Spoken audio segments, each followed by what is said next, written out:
warahmatullahi wabarakatuh. Waalaikumsalam warahmatullahi wabarakatuh. Alhamdulillahirabbil alamin wa bihi nasta'in ala umuri dunya waddin.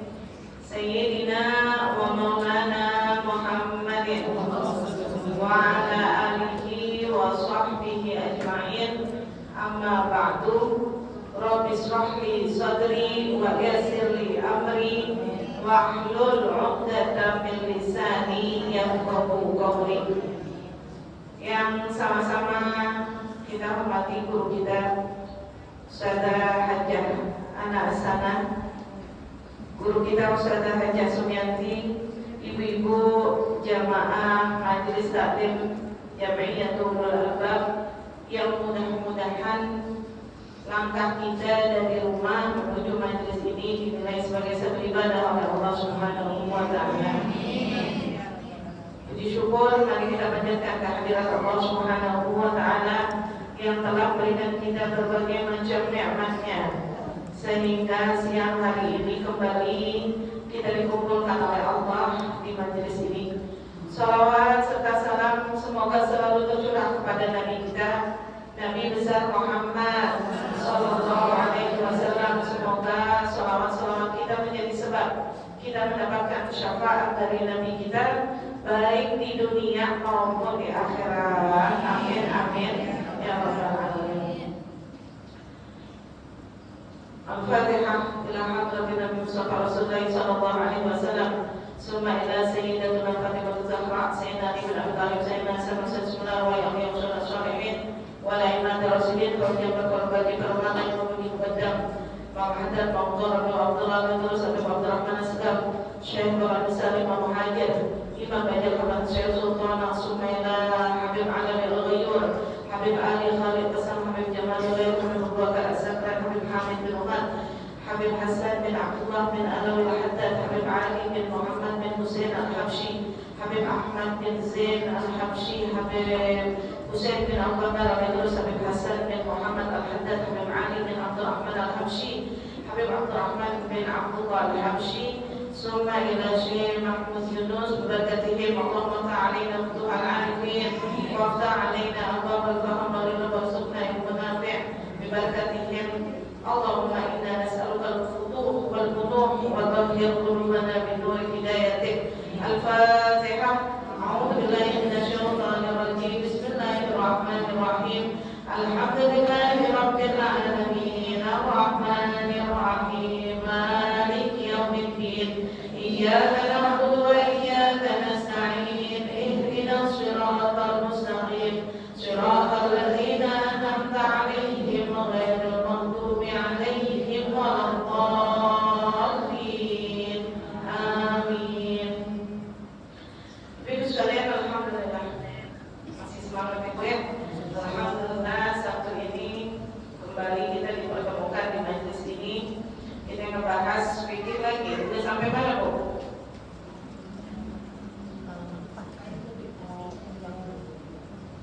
Sampai kali kurang.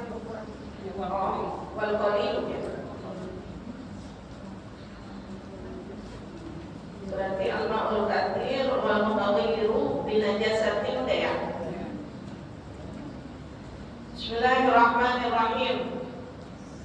Wal qalilu ma kana duna kullataini. Wal qalilu, dan air yang sedikit. Makana, apa-apa yang ada, duna, kurang, kullataini, daripada dua kullat. Wal kathiru, dan air yang banyak, ma balagha,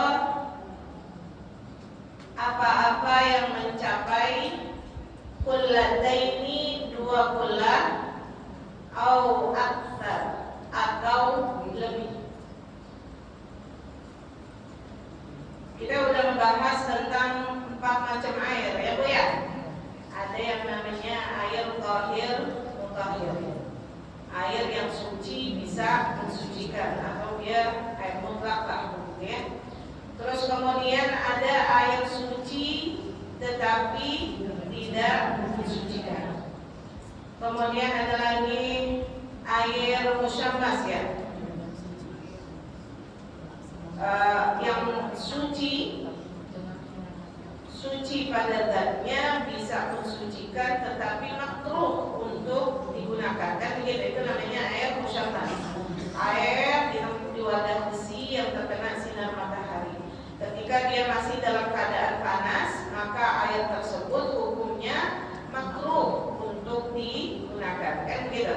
Terus kemudian yang terakhir, yang keempat adalah air mutanajis, air yang terkena najis. Najis sudah pernah saya sampaikan, darah, nanah, ya Bu ya, pipis, terus kemudian kotoran, itu namanya najis atau kotoran yang menghalangi untuk dipakai sholat, begitu ya. Terus kemudian air itu ada air yang sedikit, ada air yang banyak, gitu ya. Air yang sedikit hukumnya, hukum air yang sedikit itu apa? Nah, ini yang kita mau bahas. Air yang sedikit adalah air yang kurang dari 2 bulan. Jadi ukurannya itu kurang dari 2 bulan. Sedangkan air yang banyak adalah air yang mencapai 2 bulan atau lebih. Air yang sedikit, air yang kurang dari 2 bulan, dia akan langsung terkena najis. Dia akan langsung menjadi air najis seandainya dia terkena najis. Segini nih, air sedikit nih, ya, kecipratan aja, kencing gitu, atau ada kotoran aja jatuh. Ini kotorannya bukan debu ibu, ya, kalau dia kayak cicak lah, apalah, atau bangkek lah, begitu ya, misalnya. Sekalipun tidak berubah rasa, warna, baunya, kalau seandainya dia terhitung air yang sedikit, maka otomatis dia langsung menjadi air yang najis.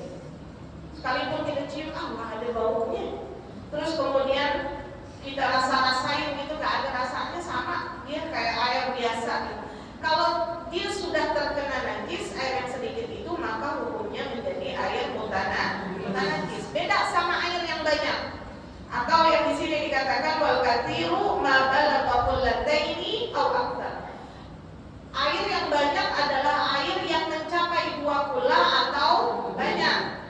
Ketika dia sudah mencapai 2 kula atau lebih, begitu.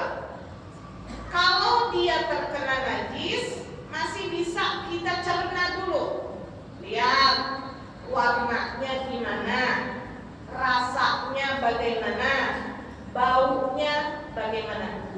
Kalau 3 hal ini tidak ada pengaruhnya, maksudnya apa? Tidak berubah, tidak bau, rasanya enggak berubah, kemudian warnanya juga masih warna air biasa, begitu.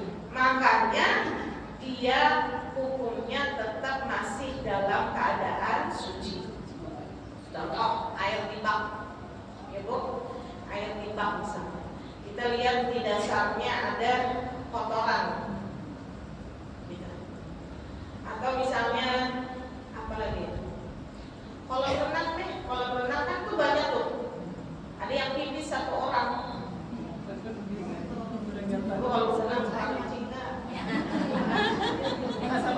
Gak pakai baju aja. Alright, males bener.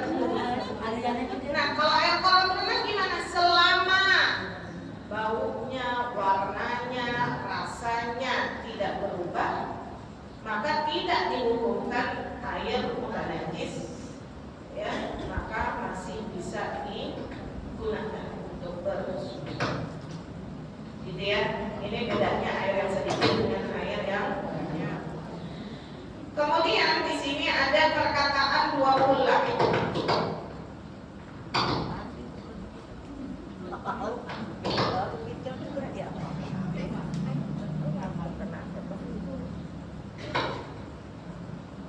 Nyamber ya.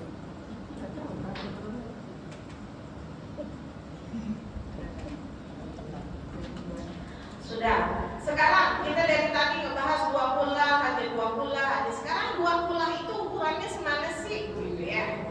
Wal kullatani, dan yang dinamakan 20 ibaratun, diibaratkan an miqdaril ma, daripada ukuran air, alladzi, yang tasa'uhu, luasnya, al-birkatu, seperti kolam.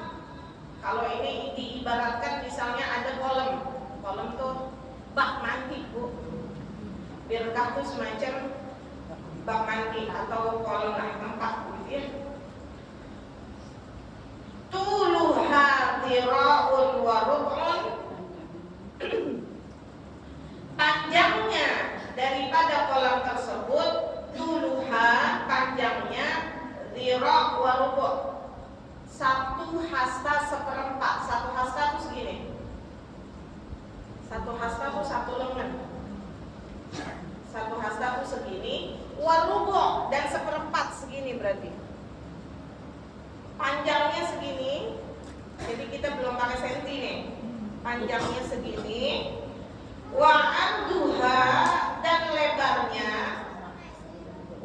lebar, panjang, wa umquha, dan dalamnya kadalik, sama juga. Jadi ukurannya 1 hasta seperempat. Rubu' itu seperempat. Panjang kali lebar kali tinggi, begitu. Semuanya panjang, lebar, tingginya itu kolam 1 hasta seperempat.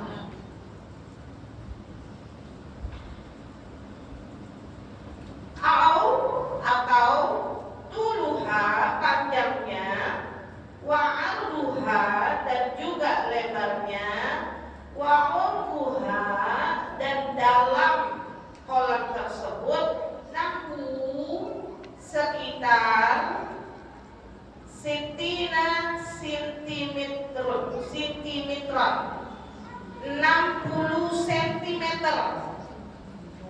Ibu kalau penggaris paling panjang berapa meter? Senti? 30 ya? Ada lah yang 60, ada nggak? Ya lah, ada ya yang 60. Coba ibu ukur aja. Kalau panjangnya 60 ke panjang, 60 lebar, 60 tinggi. Emang ini 60 cm segitu? Bukan 40 ya? 40. Kalau mobil 40 biasanya. Ada yang 40 lebih gede. Ini kan lebih gede nih. Lebih gede lagi. Ya coba dah. Pokoknya Kalau orang dulu punya gede-gede. Pokoknya kalau dihitung senti, kalau kita mau hitung pakai badan kita, hitung pakai hastanya kita atau lengannya kita. 1 hasta seperempat, bolehlah dilebihkan sedikit. Kita kalau mengukur apa-apaan jangan kurang, kalau bisa lebih, begitu ya. Jadi kalau seandainya 60, pasin aja misalnya 100 gitu. Jangan 100 cm, ya semeter lah, semeter panjang, semeter lebar, semeter dalam.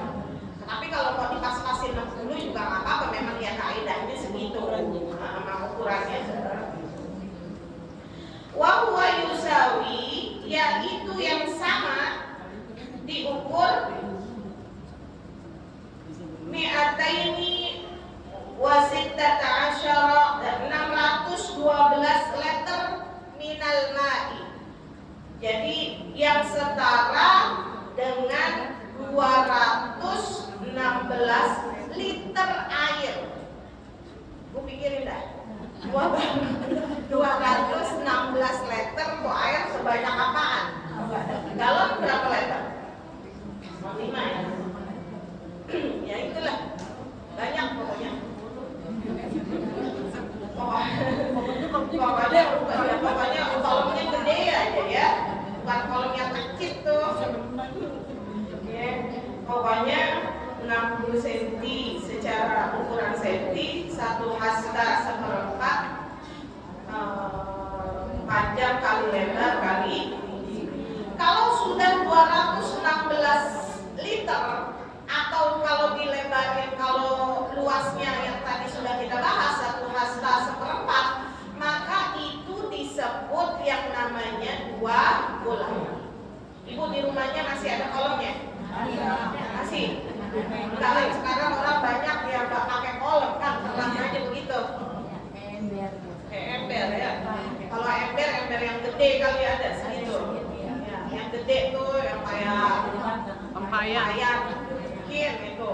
Ada bak mandi. Ya. Pas kayaknya bak mandi. Atau bak mandi, biasanya orang dulu pada memang bikin bak mandinya gede-gede. Iya. Bisa berenang saja. Bisa. Saya ingat banget Kamarnya panjang. kalau disuruh nguras kolom demen banget. Kita bikin kamar mandi belakang biar kalau mandiin nggak kemana-mana, biar kamar mandi aja. Ya kalau orang dulu pikirannya panjang gitu ya. Bikin kamar mandi, bukan kamar mandi yang cakep, bukan kamar mandi yang apa, tapi kamar mandi yang sekiranya kalau dia mati, dia bisa mandiin di dalam kamar mandi. Itu kalau orang dulu. Apa Mami juga kalau bikin kamar mandi sengaja dia yang gede-gede tuh kamar mandi, kalau kayak kamar. Kenapa diantar kalau boleh mandi dia nggak sempit ngomongnya. Iya, kalau orang dulu begitu, kalau orang sekarang semua kamar mandi. Kadang kita mau mau bergerak aja, jongkok aja, geser aja ribet banget tuh kamar mandi ya, karena pikirannya nggak panjang. Yang akhirnya sekarang orang kalau meninggal dimandiinnya di mana? Itu ya, orang sekarang ini pelajaran buat kita sebenarnya. Kita kadang kalau bikin sesuatu tuh kita mikirnya jangka pendek. Kalau orang-orang tua kita dulu ngajarinnya mikirnya jangka pendek, karena dia tahu dia bakalan mati. Gimana dia siapin buat dia dimandiin nanti buat Insya Allah. Kalau orang sekarang kan nggak ada pikirannya begitu ya. Nah inilah ukuran 2 kula. 2 kula. Ada yang mau ditanyain? Jadi kalau ukuran 2 kula atau lebih, ketika dia terkena najis, maka selama warna rasa baunya tidak berubah, maka tidak ada pengaruh. Masih bisa dipakai itu airnya, masih bisa dipakai buat bersuci, buat wudhu dan buat mandi, itu boleh-boleh saja. Kalau dari Jangan berebut ah. Gula itu kan antara 216 liter. Kalau seandainya kan kalau misal lama berkurang, kalau perkiraan itu udah berkurang berarti belum. Tidak mencapai 2 kula. Pokoknya minimal ini batas minimal. Harus 216. Jadi bukan kolemnya yang 216 tapi airnya. Jadi maksudnya kalau airnya berkurang itu abrasnya harus Iya. lagi. Iya. Airnya jauh ke kolom lagi nggak apa-apa. Jadi gini, yang dinamakan air mustakmal adalah air yang sudah dipakai buat bersuci. Berarti basuhan yang pertama. Kalau basuhan yang pertama kan butuh 3 kali basuh kan. Ketika basuhan yang pertama itu jatuh, maksudnya pas muka. Kan lihat, kan wudhu, terhitung wudhu itu kan di basuhan muka yang pertama. Kenapa? Karena niatnya adanya di situ. Ketika membasuh muka pertama kali. Nah, ketika basuhan muka kita yang pertama terciprat ke air yang kurang dari 2 bulan gitu. Makanya itu disebut air mustakmal. Jadi kalau udah berkurang airnya ya sudah, berarti dia sudah menjadi hukum air sedikit. harus bocor ya. Iya, airnya harus kontrol. Tapi kan semua air mustakmal, air mutanajjis, semua bisa dikondisikan dengan apa? Bil muqatarah wal muqsu. Dengan kita memperbanyak muqatarah, itu memperbanyak air, dibuka kerannya. Misalnya airnya terlihat butek gitu ya. Atau apa? Buka aja kerannya. Jadi kan nanti kotorannya keluar. Jadi itu. Atau al-muqsu, atau didiemin.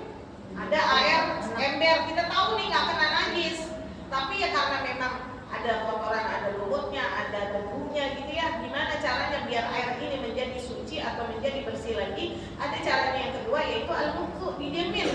diendapin bahasanya. Nah, kalau sudah diendapkan, misalnya semalam airnya udah endap yang atasnya sudah bersih, maka yang atasnya udah bisa lagi dipakai. Begitu ya. Jadi nggak selamanya air tuh udah nggak bisa dibuang aja begitu. Lah air yang udah kotor, misalnya air sudah mustamal masih bisa tuh dipakai buat nyuci baju yang tanpa najis, bisa nyuci piring boleh. Ya, bukan berarti udah ya dibuat nyiram tanaman boleh. Nyuci motor ya boleh. Iya, yang nggak boleh adalah wudu, mandi hadas besar, itu yang nggak boleh. Ya. Ini mau nanya, Ya. kalau air minum nih, misalnya air minum atau kopi, yang kejatuhan bangkainya atau kan suka ada lalat gitu di satu, itu kan ada yang bilang katanya kalau masukin lalat dicelup. Bener apa enggak gitu kan? Jadi pernah salah satu sahabat ada lalat, jadi begini, masuk gitu ya, ngambang ya. Karena kan lalat itu bawa penyakit ya. Iya. Nah, obatnya itu ada di bawah sayapnya tuh lalat. Makanya kata Rasulullah celupin biar jadi obat, kemudian angkat sudah. Nah itu boleh. Nah iya ada riwayatnya. Oh, terus kalau misalnya nyamuk, Jadi gini, kalau dibuang sayang. ya jadi gini. Sama itu nyamuk. Jadi ada bangkai-bangkai yang makfu, kayak semut, nyamuk juga. Pokoknya yang tidak ada darahnya. Kalau nyamuk kan darahnya darah orang ya. Iya, enggak maksudnya kalau nyamuk ada darahnya dia lagi sedang gebuk-gebuk gitu. Makannya lagi enak. Itu kan kita ya. Nyamuk maksudnya nyamuk yang enggak ada darahnya atau misalnya semut. Ya semut kan pokoknya binatang yang tidak mengalir darah. Jadi yang kita nggak pernah lihat ada darahnya, itu kan nggak pernah nyembeli semut kan? Nggak pernah kan? Kali ibu pernah Bismillahirrahmanirrahim. Kan nggak pernah. Jadi binatang yang tidak mengalir darah di dalamnya maka itu binatang yang makruh, kecuali dalam jumlah yang banyak. Misal ada sirup. Ya bu, sirupnya tinggal dikit. Ibu kebangetan iri. Itu sirup udah banyak banget. Semutnya masih juga dia mau indel. Ya udah buang. Ya,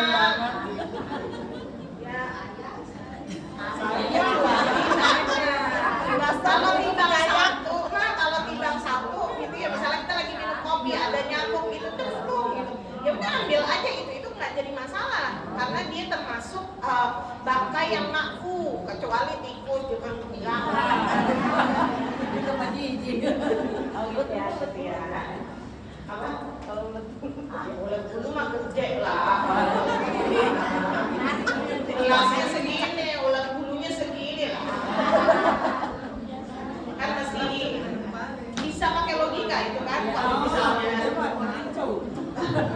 Udah gitu ulet bulunya ulet bulu kecap lah ya. Ya udah lah, gua itu mah udah lah. Ibu mau minum juga ntar pikir itu. Gitu ya. Ini air sedikit dan air yang kalian bolehnya.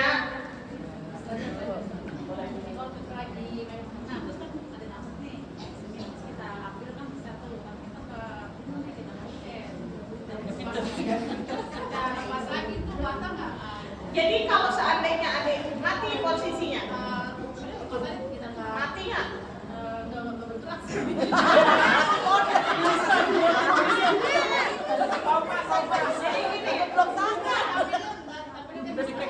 Kalau kita ketemplokan, nggak ada masalah. Yang jadi masalah ketika kita angkat itu bangkai itu jadi masalah. Paham? Nyamuk mati nih. Ini kan kita suka pakai mukena nyamuk mati. Ibu kalau mau dibuang, ibu giniin aja mukenanya. Jangan ibu kibat begini lagi sholat batal. Ya, jadi pelan-pelan ibu giniin aja dari dalam. Tapi nanti kan dia jatuh. Kalau seandainya hamlun najasa, ada masu, ada hamlun dalam bahasanya ada. Kalau seandainya ibu ambil, ibu angkat, berarti ibu membawa najis. Bangkai kan itu. Nah itu nggak boleh. Jadi kalau emang ibu mau, ibu gituin aja, ibu halau gitu sedikit. dan jangan dipedel. Ada darahnya batal kita. Kentang bisa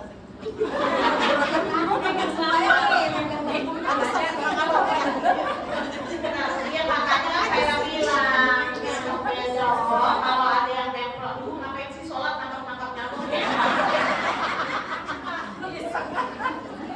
Iya.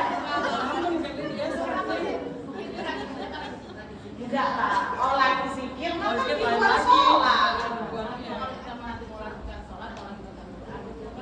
Gak ada masalah, di luar sholat mah gak ada masalah, gak ngebatalin wudhu, Bu. Gak apa-apa, ibu lagi mirip ngejar-ngejar tikus juga gak apa-apa. Gak ada masalah, mau wudhu kan. Otak pokan nyamuk tuh. Gak masalah, gak masalah. Jadi kan saya lagi bicara, saya kirain lagi sholat, itu nyamuk jatuh. Saya kirain, nah itu yang bermasalah lah. Kalau di luar sholat mah gak ada masalah. Tapi nanti misalkan mau sholat kapan gitu berarti batal ya? Enggak dong. Apanya batal wudhu? Iya. Yang membatalkan wudhu cuma 4. Saya sebel banget. Tidak membatalkan wudhu, ibu. Ibu nih, minta maaf. Kita punya wudhu. Anak kita umur 6 bulan kencingin kita. Ya, ini sama nih. Kita nggak bisa nyamuk kekecilan. Ya Bu ya. Ibu punya wudhu, ya, ibu punya wudhu. Terus kemudian ada anak, ada cucu, ibu pangku, dia kencing, rembes ke baju atau kamu kena, lah ganti aja itu baju itu mau kena, cuci bagian yang terkena najis, sembahyang udah. Kagak batal, Neng. Ya kagak batal. Jadi yang membatalkan wudhu cuma 4. Apa? Keluar sesuatu dari 2 jalan, kumpul dan kumpul, gitu kan? Terus bersentuhan antara laki-laki dan perempuan, kulit laki-laki dan perempuan yang sudah balik dan bukan mahram, begitu. Terus kemudian menyentuh kemaluan, gitu. Menyentuh kemaluan yang batal, nyentuh nyamuk mah kagak batal. Mahram kita menyamuk. Kali isak dicolek. Ya, menyentuh kemaluan dan menyentuh halqati duburihi atau menyentuh lubang dubur di batnil kaffi dengan telapak tangan. Itu yang membatalkan wudhu. Yang lainnya nggak ada. Berarti rambut, jenggot, kumis itu enggak ya? Tidak. Iya ya, jenggot. Kuku sama kuku enggak. Ibu itu dari saking bucinnya punya wudhu, pengen pegang lakinya sentuhan aja kuku sama kuku nggak batal. Sono pikirin dah caranya gimana. Lah kalau gitu kan kita tubruk aja. Wudhu lagi ya, tinggal wudhu lagi. Ya jadi iya benar. Gigi sama gigi nggak batal. Berarti kulit dulu Ya kulit. berarti giginya harus nambah dong.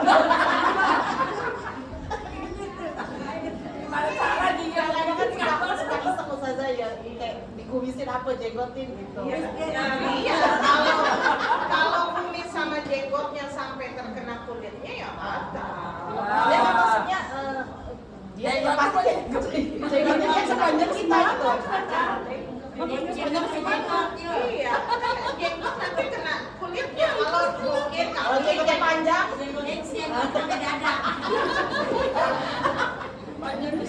kalau jenggotnya mungkin lebuang banget kali. Amin, dulu lagi dah. Iya, ini kan lagi bicara hukum ya. Kan rambut sama rambut enggak, gigi sama gigi enggak, kuku sama kuku enggak. Tapi apa gigi sama gigi gimana? Ya kan makanya saya bilang, ibu pikirin aja deh gimana. Saking kangen nih, ini bisanya cuma gigi doang.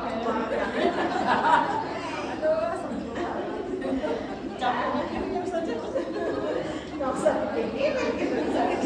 Jadi tegesin lagi, jadi rambut, misalnya rambut kita, misalnya rambutnya dia berarti enggak batal. Enggak, kalau rambut sama Kulit enggak kan harus ketemu. jadi kulit Oh.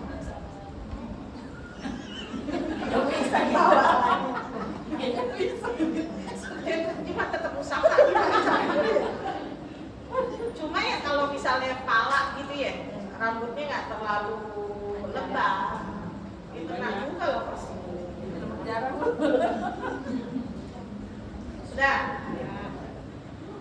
Kita masuk ke halaman 5 ya. Ini mah cuma pertanyaan tuh. As'ilah doang, pertanyaan-pertanyaan. Kita halaman 5 al-wudu. Wudu tuh secara bahasa artinya wudu tuh indah. Kalau secara istilah membasuh anggota wudu dengan niat. Ada kata-kata dengan niat. Jadi kalau wudu tanpa niat maka wudunya menjadi tidak sah. Kenapa? Karena niat di dalam wudu itu hukumnya wajib. Ibu ujuk-ujuk nyampe keran, basuh muka, basuh tangan, basuh sebagian kepala, basuh kaki, begitu. Sesuai dengan urutan, nggak ada yang terlewat. Tapi tidak berniat di dalam wudu maka wudunya tidak sah. Wudunya tidak sah maka sholatnya tidak sah. Ya. Ya waladi, wahai anakku, qad arafta, sungguh kau telah mengetahui kaifiyatan wudu'i, tata cara berwudu, wa jami'a a'malihi, dan semua daripada amalan-amalan wudu. Wal'an, dan sekarang nuridu an na'rifa, kita kepengen mengetahui anna, bahwasanya tilkal a'mala, amalan-amalan tersebut, ba'duha, sebagiannya furudun, fardu. Buka cepetan ya. Nah, ya. Ibu kalau ngertiin jangan semuanya diartiin. Yang udah tahu kayak amal kan pasti amal. Amal tuh perbuatan, udah nggak usah diartiin. Terus kemudian wudu ya udah wudu. Furud ya udah berarti fardu yang sekiranya ibu pernah sering dengar sudah. Jadi nanti ketika ibu baca kitab udah otomatis, oh ini artinya ini artinya ini. Kalau ibu letterlock, ibu artiin semua nggak dapat nanti bahasa Arabnya penuh kepenuhannya. La yasihu, tidak sah al-wudu bitarkiha, dengan meninggalkan yang fardu. Hanya ini balik ke fardu. Wahadihi, dan ini tusamma, dinamakan al-arkana, rukun-rukun, awil wajibati, ataupun kewajiban. Jadi fardu, rukun, wajib itu artinya sama. Artinya yang wajib atau yang tidak boleh ditinggalkan. Itu artinya sama semua. Jadi di dalam wudu, maksudnya di sini ada yang sebagian bisa dianggap fardu, yaitu fardu sama-sama dengan rukun, fardu sama dengan arti kata wajib. Wa ba'duha, dan sebagiannya ghairu furudin, selain daripada fardu. Fayasihul wudu, maka sah wudu tersebut bitarkiha, dengan meninggalkan yang bukan fardu.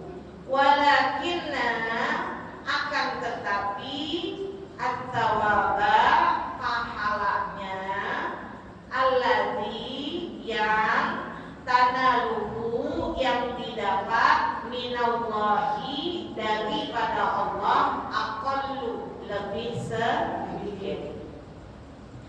Wahadihi tusamma, dan ini dinamakan as-sunana, yaitu sunnah. As-sunana ini jamak daripada sunnatun, jamaknya sunnah. Awil mandubat, atau mandub. Jadi ghairu fardu, sunnah, mandub itu artinya sama. Artinya apa? Sunnah. Kalau fardu, rukun, wajib, itu dia sama.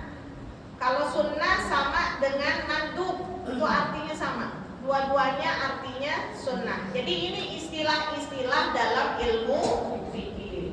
Di sini pengarang pengen menjelaskan kepada kita bahwa di dalam wudu ada yang fardu, ada yang sunnah.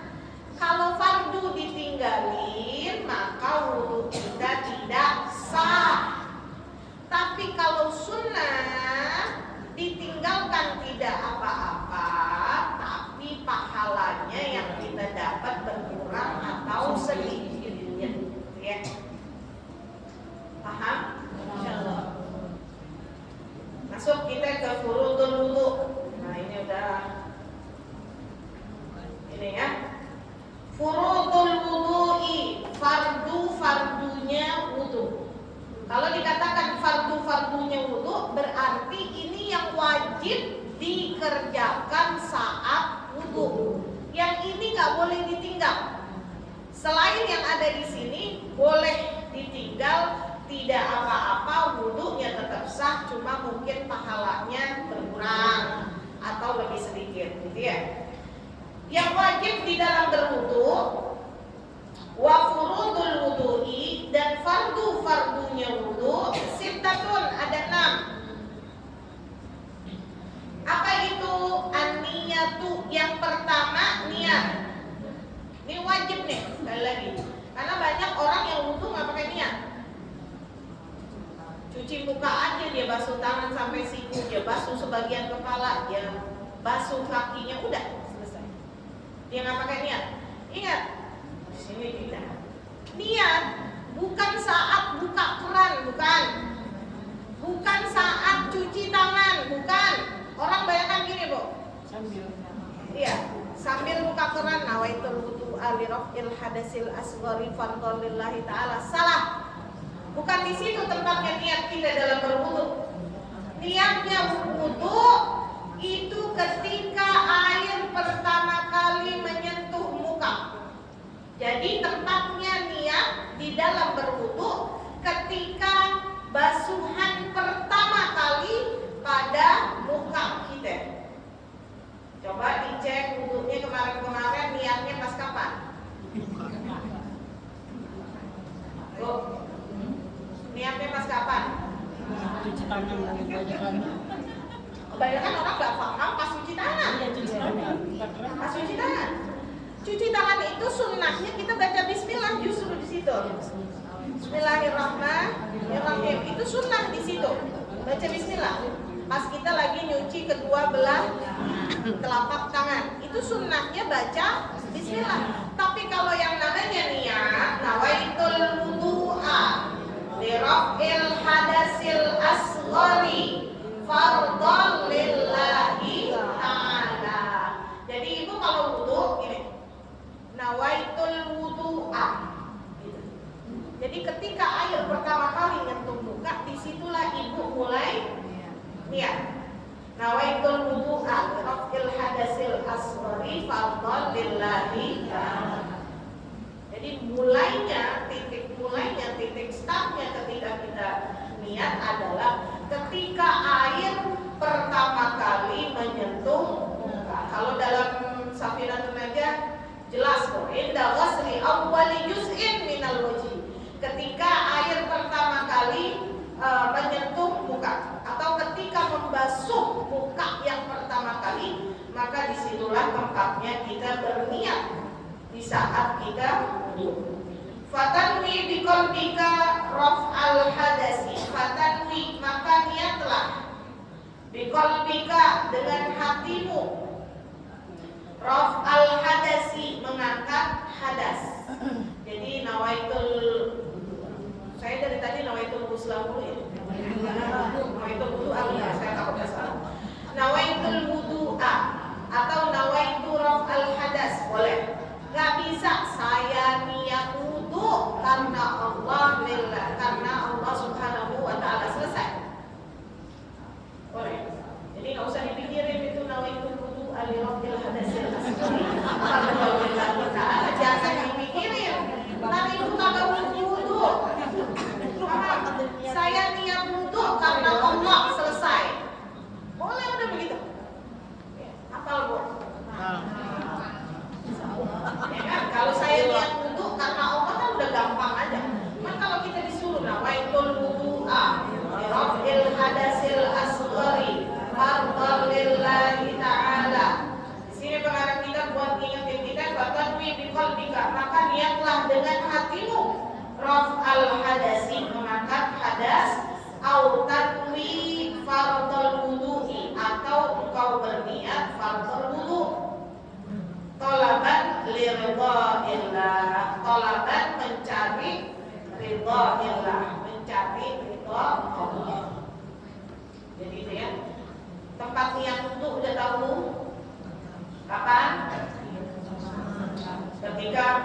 membasuh muka yang pertama kali.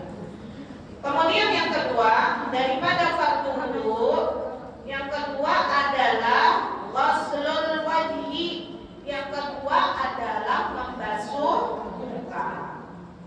Batasan muka diperhatikan nih Ibu sekalian di sini. Wa tuluhu manabiti sya'ri ra'si al-mu'tadi ila ma tahta majma'il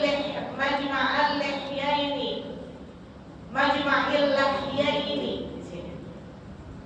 Min manabiti sya'ri ar-ra'si. Min manabit, dari awal tempat tumbuhnya rambut. Manabiti sya'ri ra'si. Manabit ini tempat tumbuhnya. Asy'ari rambut, ar-ra'si kepala.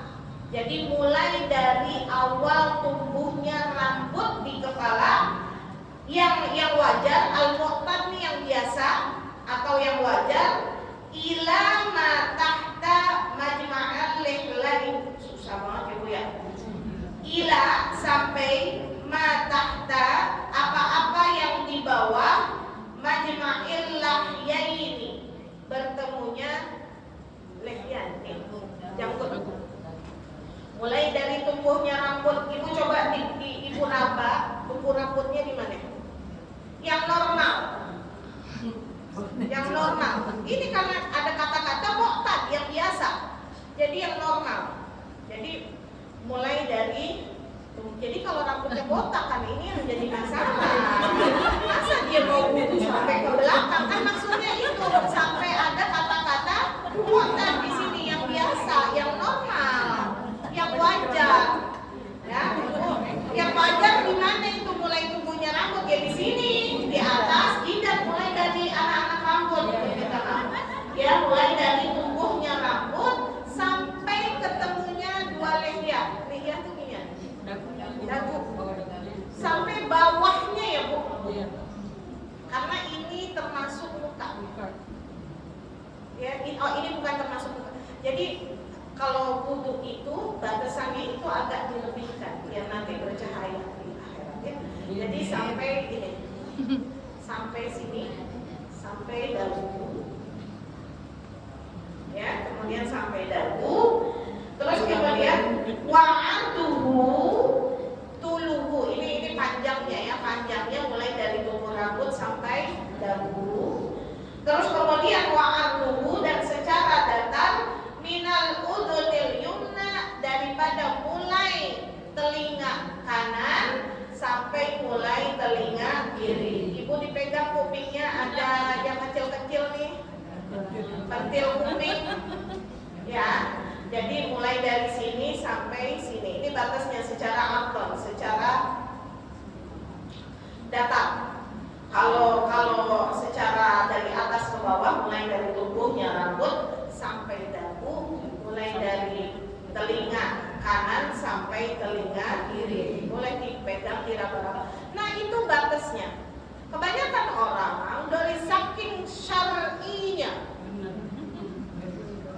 ngomong ya, dari saking syar'inya dia ngambil wudu, jilbabnya segini, dia wudunya segini.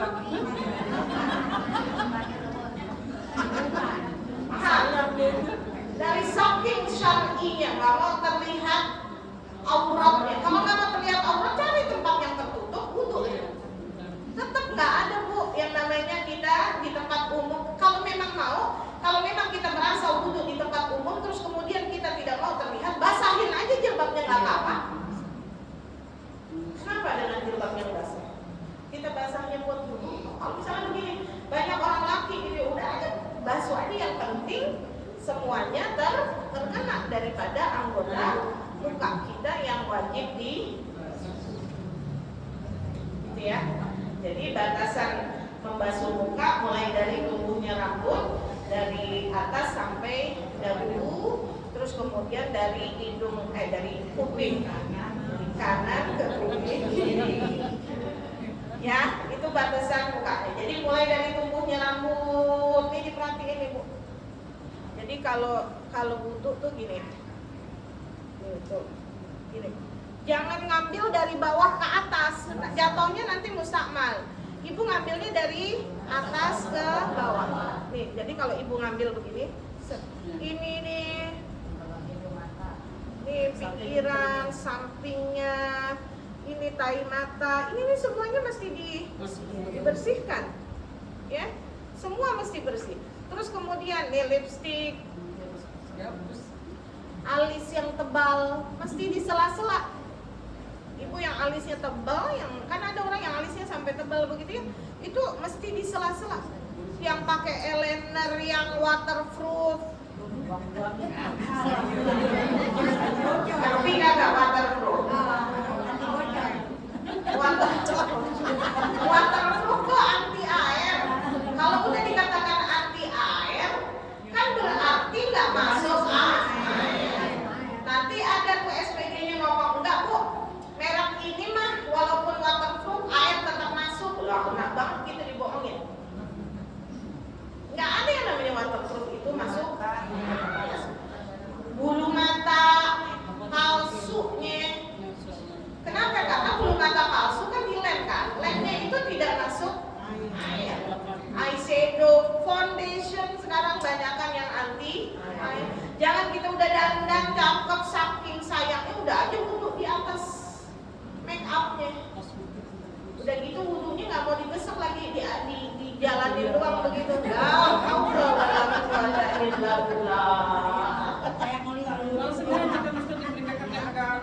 Iya lah nggak masuk Bu wudhunya. Air wudhunya nggak masuk. Kalau air wudhunya nggak masuk. Nah hati-hati lipstick. Ada orang saking sayangnya sama lipstick wudhunya dimingkemin. Ibu, yang termasuk muka tuh bibir, itu termasuk muka. Jadi jangan mingkem. Terus kemudian jangan semua lepitan muka semuanya itu termasuk yang wajib di. Kalau ibu mingkem biar bibirnya lipstiknya nggak habis, berarti ada bagian daripada muka ibu yang tidak terbasuh air wudhu, maka wudhunya tidak sah. Gitu. Ya, dari udhun, dari kuping kanan ke kuping kiri. Kemudian ghuslul yadaini ma'al mirfaqaini, membasuh kedua tangan sampai siku. Kalau ibu pakai keran nih, ya. Kalau pakai keran sunnahnya dari sini, ya, dari siku. Ibu nih perhatiin, ini siku yang ini nih, ya. Lebihin 3 jari. Lebihin 3 jari, jangan kebangetan pelit cuma nyampe sini. Bang tuh air habis. Jadi gitu. Jadi ini, kadang orang wudhu, kadang ininya nggak basah nih. Ya, karena iya. Atau misalnya karena bajunya sempit nggak bisa ditarik gitu, jadi wudhunya segini doang nggak bisa. Ma'a ini berarti mirfaknya, sikunya wajib dibasuh. Jadi gitu. Disela. Nanti sunahnya nantilah. Yang penting ini sampai sini. Ibu pakai cutek. Cutek. Sekarang ada cutek, katanya cutek halal. Cutek halal mungkin kandungannya halal, tapi ketika dipakai wudhu tetap dia menghalangi air wudhu sampai ke anggota wudhu. Pakai cutek, dia enak banget orang Islam sholat pakai cutek. Kalau ditanya, enggak kok ini cuteknya halal, ini bukan perkara halal atau haram. Ini perkara sampai atau tidak air wudhu kepada anggota wudhu. Itu yang jadi permasalahan. Ibu suka nyiangin ikan, sisik ikan kan, suka mental, ya, nempellah di tangan, nempellah di wajah, begitu. Ketika ibu habis basuh, udah selesai wudhu, lihat masih ada kulit ikan. Berarti kan yang di bawah kulit ikan tidak terbasuh air wudhu, maka tidak sah. Ulangin lagi wudhunya, gitu ya. Jadi dari mulai membasuh kedua tangan itu sampai mirfaq. Kemudian yang keempat, mashu ba'dil ra'si, membasuh sebagian kepala. Ini sebagian kepala ya. Jadi ra'sun. Jadi yang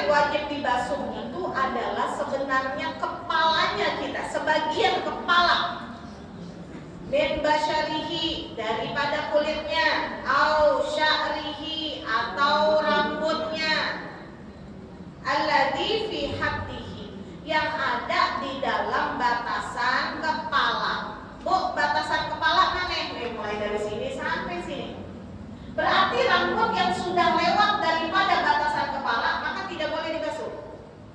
Hati-hati. Makanya dikatakan yang sebenarnya wajib dibasuh adalah kepalanya. Adapun yang kita mau basuh rambut adalah rambut yang masih dalam batasan kepala. Rambut yang sudah menjuntai ke bawah, sudah lewat dari batasan kepala, maka dia tidak boleh dibasuh. Kenapa? Sudah keluar dari batasan kepala. Poni, tahu poni? Masih ada yang punya poni? Itu poninya nggak kelihatan.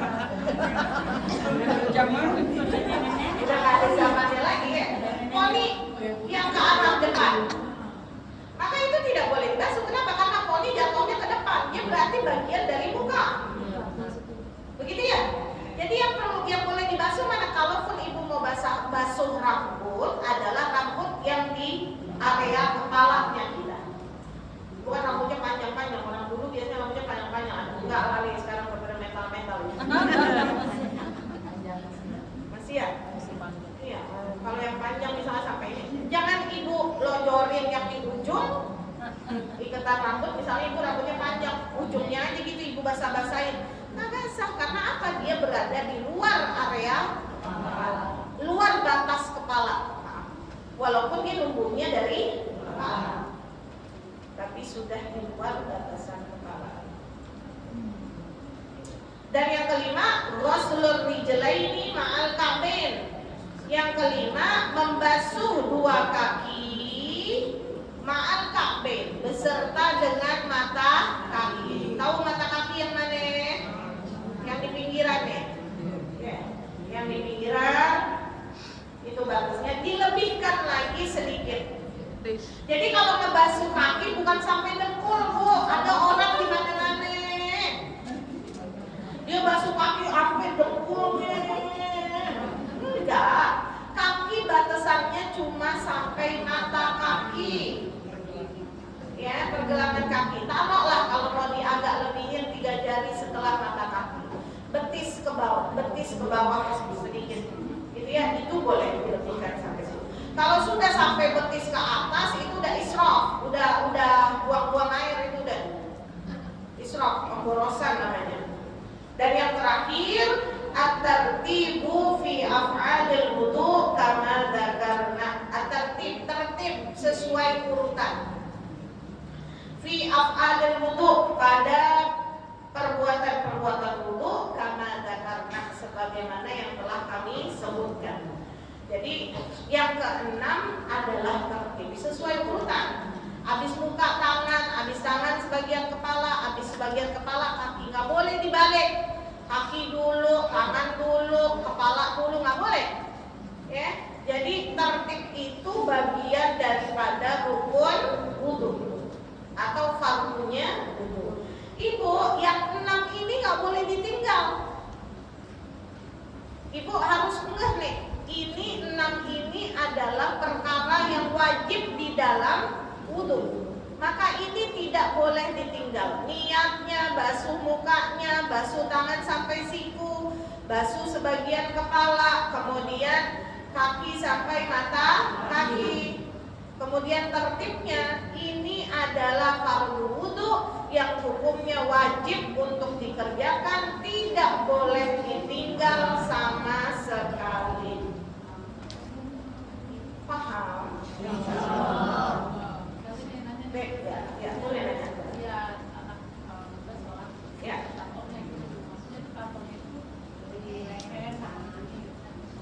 Leher sama? Sebenarnya tato mau di mana aja hukumnya haram. Itu yang pertama. Yang perlu difahami ya, ini buat orang yang punya tato. Yang belum punya tato, ibu kali besok. Atau ada anaknya gitu ya, lagi bergejolak jiwanya gitu. Mau gimana pun tato hukumnya haram. Ya, karena dia menghalangi air sampai ke kulit. Pertama, karena dia merusak badan. Ya, menyakiti badan. Sesuatu yang menyakiti badan dalam Islam hukumnya haram. Kemudian tidak mencerminkan orang Islam, orang yang bertato. Itu yang ya. Kalau ditanya, terus gimana kalau sudah terlanjur, kemudian dia sudah tobat, ya masalah sudah.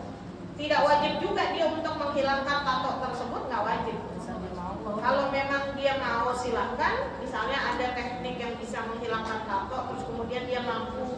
tidak menyakiti dirinya, maka boleh dihilangkan, tapi tidak wajib. Kalaupun dia mau, karena gini, karena dikatakan kalau nggak salah ngilangin tato lebih sakit bukan daripada bikin tato, gitu ya. Kalau memang itu lebih menyakitkan, maka tidak dianjurkan dalam agama Islam. Kalau memang dia sudah tobat, silahkan bertobat, minta ampun kepada Allah Subhanahu Wa Taala, sudah selesai. Ya. Saya bikin tato kan nggak di anggota wudhu lah, nanti ibu junub, mandi hadasnya, berarti kan nggak sampai air ke kulit. Ya. Kalau yang dipermasalahkan tidak di anggota wudhu kok Ustazah, tatonya misalnya di paha. Ntar kan nanti pahanya juga harus basah. Ada lagi? Ya.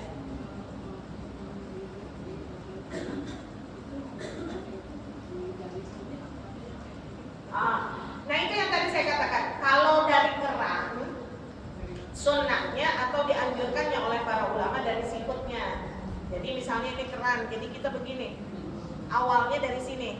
Tapi kalau ibu pakai cedokan, pakai gayung, itu boleh. Jadi atau nyerok di dalam kolam gitu. Itu yang diajarkan. Tapi sebenarnya mau dari mana aja sih juga boleh. Kalau ibu pakai gayung terus ibu mau kucurin begini juga nggak masalah. Tapi yang diajarkan atau yang disunahkan, yang dianjurkan adalah kalau dari keran, ada dari Busyrokarim kalau apa gimana gitu. Dianjurkan itu kalau pakai keran, ibu pakai keran awalnya dari ujung. Karena airnya mengalir ya. Iya, nanti kan airnya mengalir. Kalau pakai gayung boleh ini seret gitu. Boleh. Ada lagi? Itu tanya Bu, yang kepala ngerti nggak tadi itu? Sekali juga boleh. Boleh. Jadi 3 kali itu hukumnya sunnah. Nanti kita belajar sunnah-sunnahnya wudhu. 3 kali basuhan tuh hukumnya sunnah. Yang wajib sekali. Tapi kalau dia tidak yakin, maka wajib menambah. Jadi 3 kali untuk memastikan biar basuhannya itu rata, tidak ada yang tertinggal. Ada lagi? Iya. Sebenarnya kalau yang kepala, karena kan beda konteks kalimatnya. Kalau muka, tangan, kaki itu pakai kata-kata ghuslu. Ghuslu itu artinya mencuci, membasuh. Tapi kalau mashu cuma tempelin doang, usap. Makanya kita misalnya disembolin air, pas lagi bagian kita mau ngebasuh kepala, dia sembolin sekedar nyolek sedikit ke rambut atau ke kulit kepala, terus kemudian kita niatkan itu untuk membasuh kepala, sudah. Atau nggak saya buka nih yang tadi, karena banyak orang laki, saya basahin aja tangan saya terus saya giniin. Jadi yang penting, karena kalau masku syai' minar ras itu hanya usulul balal, hanya menyampaikan basah saja. Tidak mesti yang sampai kayak orang keramas. Sampai Basah. Kalau muka itu yang dikatakan mencuci atau membasuh. Ya beda. Ini aja begini. Boleh. Boleh. Misal nih, saya colok gitu di jari saya 2, terus kemudian saya giniin. Boleh. Yang penting sampai. Yang penting basahnya sampai, kemudian berada tepat di area kepalanya. Kalau yang kena rambutnya yang bagian kepala. Kalau di bagian kulitnya kulit kepala. Ada saking-sakingnya tuh tadi. Ada ubi tidak suka. Kalau Yang saya lihat kan di katanya mall. kalau kita nggak itu nggak boleh di kamar mandi. Kalau misalkan kalau banyak orang laki itu gimana tuh saja? Bukan nggak boleh di dalam kamar mandi. Khawatir ibu kalau niat nawaitul wudu'a qil hadasil asghari fardhol lillahi ta'ala, menyebut nama Allah di dalam kamar mandi. Boleh nggak wudu di kamar mandi? Boleh saja, asal ketika ibu berniat tidak menyebut asma Allah, niatnya di dalam hati saja sudah boleh. Boleh saja. Jadi Bukan nggak boleh ya, boleh. Jadi lebih ke Menyebut asma Allah. Yang kamar mandi ada di sini saja buat duduk kan. Ya. Ya, cuman niatnya dalam hati ya. Ya, niatnya di dalam hati. Kalau ditanya lebih afdol mana bikin keran di luar kamar mandi apa di dalam kamar mandi, ya di luar. Ya, karena kan namanya wudhu kita sedang istilahnya menuju ibadahnya kita. Mungkin ada ulama yang menganjurkan untuk tidak di dalam kamar mandi agar tidak dekat dengan kita tempat buang kotorannya itu. kadang kan Nabi sempat ya laki perempuan kan nyampur tuh. Iya, buat dari itu kan gitu. Jadi kalau saya biasanya nyiasatinnya muka tangan sebagian kepalanya tuh di dalam kamar mandi 2 sampel. Kakinya mungkin kalau kita mau tutupin kan kaki masih bisa dihalang-halangin gitu seret biasanya. Kalau memang udah kepepet banget waktunya kita sholat, kemudian tempatnya tidak ada yang Tidak memungkinkan. tidak mungkin cara itu bisa dilakukan. Dan lagi Bu, mau tanya Bu. Nanti enggak. Nah, untuk saya. Sudah, kalau mau sudah, Allah Subhanahu wa Ta'ala. Mudah-mudahan bermanfaat.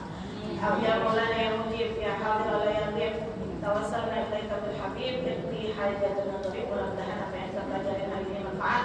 Barakah bisa kita amali dalam kehidupan kita sehari-hari. Allah. Mudah-mudahan semua hajat kita, keinginan kita dikabul oleh Allah. Mudah-mudahan semua urusan kita dilapangkan dada kita, dijadikan kita ibu dan istri-istri yang salehah, sehingga bisa mendidik anak-anak kita menjadi anak-anak yang saleh dan salehah. Kita mohon Allah, mudah-mudahan kita semua mati dalam keadaan husnul khatimah. Kalimat yang terakhir yang kita ucapkan dari dunia ini adalah kalimat la ilaha illallah. La